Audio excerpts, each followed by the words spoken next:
یہ اردو کا حروف تہجی ہے، یہاں سے ہم لکھنا بھی اور پڑھنا بھی دونوں سیکھیں گے اردو میں، اور جو عربی کا قاعدہ پڑھنے میں، قرآن پڑھنے میں چند حروف کا فرق ہے۔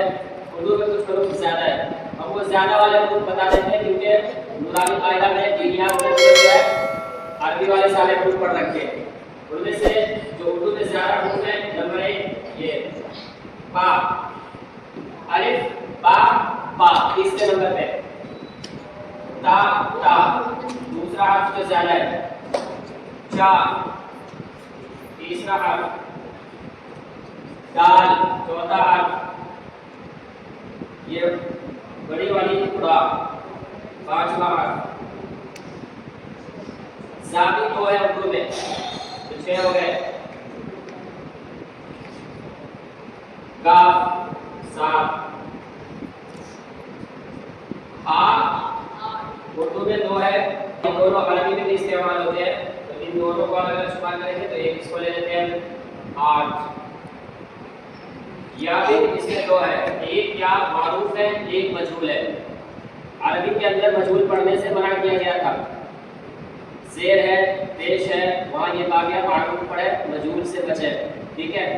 اردو میں معروف بھی پڑھتے ہیں، مجہول بھی پڑھتے ہیں، اس لیے یہ دونوں یا کام آئے گی، تو یہ ہو گئے 9 حرف اردو میں زیادہ ہو گئے، اور نورانی قاعدہ میں ٹوٹل حروف کتنے تھے؟ 29، یہاں 9 حرف زیادہ ہو گئے، کتنے ہو گئے؟ 38۔ کتنے ہو گئے؟ 38۔ یہ سارے حروف کاپی میں لکھ کے بھی لانا ہے، اور یہ سارے حروف زبانی یاد بھی ہونے چاہیے، الف سے یا تک۔ سمجھ میں آ رہا ہے؟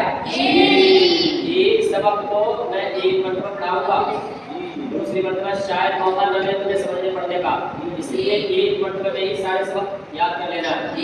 تو کل یہ تمام حروف یاد کر کے لانا ہے، اور ان میں سے کون حرف وہ ہے جو عربی میں نہیں ہے وہ خاص طور پہ میں پوچھوں گا، اس لیے میں سب کو نمبر وار نشان لگا دیا کون کون حرف جو ہے اردو میں زیادہ آتے ہیں، ٹھیک ہے؟